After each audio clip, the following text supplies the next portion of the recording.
नमस्कार, आप देख रहे हैं द न्यूज। आपके साथ मैं सृष्टि मिश्रा। कर्नाटक में कुछ भी फ्री नहीं है। दूध, दही, पेट्रोल, डीजल, बस का किराया, इन सबको बढ़ाने के बाद कर्नाटक कांग्रेस ने अब आम जनता के लिए फिल्मों पर भी सेस लगाना नहीं छोड़ा है। बड़ी खबर इस वक्त की। अब फिल्मों में यहां पर कर्नाटक कांग्रेस 2% अधिक कर वसूल कर आपके जेब से एक्स्ट्रा पैसा वसूल करके अपने वित्तीय कोष को भरेगी।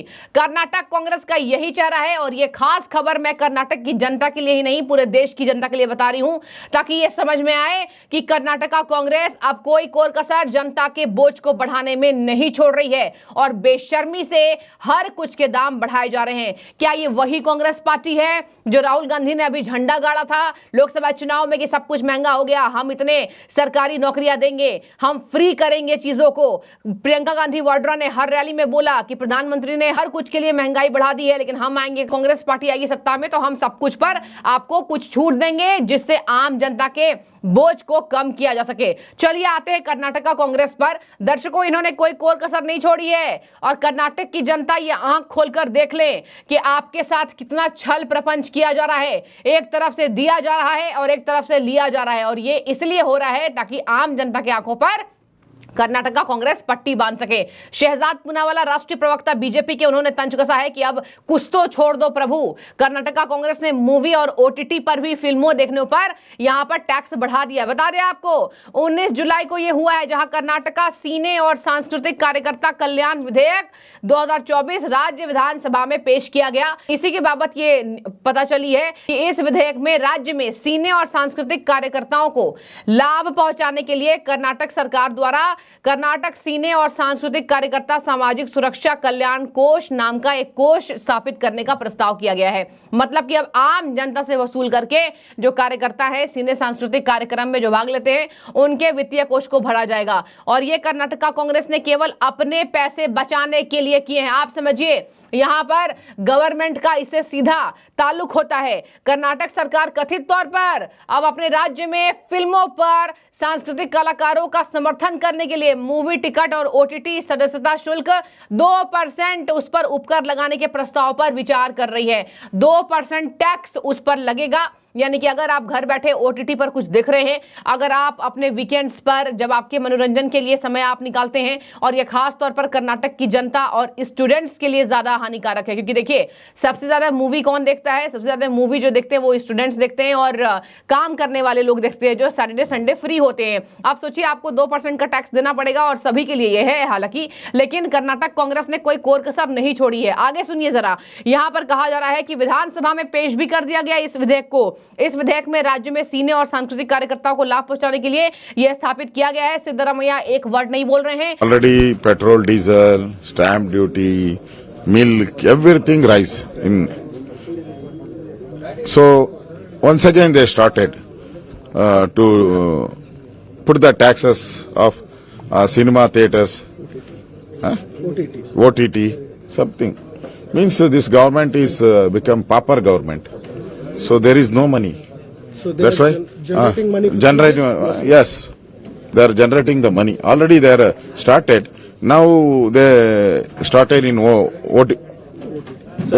आपको बता दें, वाल्मीकि कोष से लेकर जमीन घोटाले से लेकर दूध, पेट्रोल, डीजल सबके दाम बढ़ाने से लेकर अपने साले से जो उनको जमीन कानूनी गिफ्ट के तौर पर मिली थी, इन सब में घिरने के बावजूद कर्नाटक सिद्धरामैया का यही यहां पर चेहरा सामने आया है सीएम का। एज अ सीएम वो कर्नाटक के मुखिया हैं, राज्य का मुखिया, ऐसे बोले कि मुझे बीजेपी फंसा रही है। आप सोचिए, सब कुछ सामने है। आपने किस तरीके से ST/SC कोटे को भी नहीं छोड़ा, उसमें से भी आप कुछ फंड निकालकर अपने वित्तीय कोष को भरेंगे और आपके पास विधायकों के लिए पैसे नहीं हैं। विधायक कैसे, वो विधायक चुनकर आ गए, लेकिन विधायकों को अपने आसपास के क्षेत्रों में कोई विकास करने के लिए पैसे नहीं है। आप जरा सोचिए कि कर्नाटक कांग्रेस ने कोई कोर कसर छोड़ी है जनता की गाढ़ी कमाई को लूटने के लिए। और जो जनता गरीब है, जो जनता निचले स्तर के है, आप सोचिए उन जनता का यहां भरण पोषण कर्नाटक के अंदर कैसे होगा। कर्नाटक कांग्रेस ने तो किसानों को भड़काने का काम किया। सिद्धरामैया का जमीन घोटाला जब सामने आया कि वो कितने मुआवजे की मांग कर रहे हैं मैसूर में। और देखिए यहाँ पर सिद्धारमैया ने कहा कि ये मेरी जमीन है और इसके साथ गलत तरीके से टैक्स लगाया गया था, मैं अपने मुआवजे की मांग कर रहा हूं। फिर बाद में कहा मेरे साले ने मुझे दी है, बीजेपी फंसा रही है। उसके बाद ये बात निकलकर सामने आई थी कि किसानों ने भी अब अपनी मांग की है। अब किसान भी भड़क जाएंगे। उनके आसपास के क्षेत्रों में, बैंगलोर के आसपास की जमीनें तो बहुत महंगी है। तो कर्नाटक कांग्रेस ने किसानों को भड़काने के लिए भी कोई कोर कसर नहीं छोड़ी। आप जरा ध्यान से देखिए, इनके 5 गारंटियों के लिए इनके पास पैसे नहीं है। जब ये खाली हो गए, जब ये शून्य हो गए, तो अब एक एक चीज में टैक्स लगा करके वसूली करने का काम कर रहे हैं। श्रम सचिव मोहम्मद मोहसिन ने बताया है कि सरकार इस उपकर को राज्य में मंचित नाट्य प्रदर्शन पर भी लागू करने के लिए योजना बना रही है। श्रम विभाग के अधिकारियों ने कहा है अब वे इस बात पर काम कर रहे हैं कि ओटीटी सब्सक्रिप्शन पर कैसे उपकर वसूला जाए। सरकार द्वारा वसूला गया उपकर कर्नाटक सिने और सांस्कृतिक कार्यकर्ता कल्याण बोर्ड को हस्तांतरित किया जाएगा। जो भी उपकर ये वसूलेंगे उनमें से कर्नाटक कल्याण बोर्ड को हस्तांतरित वो अमाउंट किया जाएगा। आगे सुनिए, यहाँ पर कहा जा रहा है कि इसके तहत अनुमान ये है कि इस उद्योग में कलाकारों और तकनीशियनों सहित लगभग 2355 कर्मचारी कार्यरत हैं। हालांकि कई छोटे कलाकार और तकनीशियन राज्य में किसी भी संगठन के साथ पंजीकृत नहीं हो सकते हैं। प्रत्येक पंजीकृत सदस्य को लाभ प्राप्त करने के लिए एक विशिष्ट पहचान पत्र देना होगा। और ओटीटी सब्सक्रिप्शन पर उपकर कैसे लगाया जाए, इस बारे में कुछ अनिश्चितता है। मतलब ओटीटी पर भी अब ये सब्सक्रिप्शन पर 2% का टैक्स वसूलेंगे और सभी प्लेटफॉर्म्स के लिए है। मोहसिन ने बताया कि इस बारे में चर्चा चल रही है कि क्या ओटीटी सब्सक्रिप्शन को शामिल किया जाएगा। आगे सुनिए, ऐसा लगता है स्थानीय फिल्म उद्योग द्वारा ओटीटी निर्माण पर ध्यान केंद्रित किया जा रहा है। तो ये देखिए, ये थी पूरी कांग्रेस पार्टी कर्नाटक की। अब इस पर टिप्पणी करते हैं दर्शकों। कर्नाटक कांग्रेस ने यह बात तो साफ कर दिया है कि सरकार जनता की नहीं है।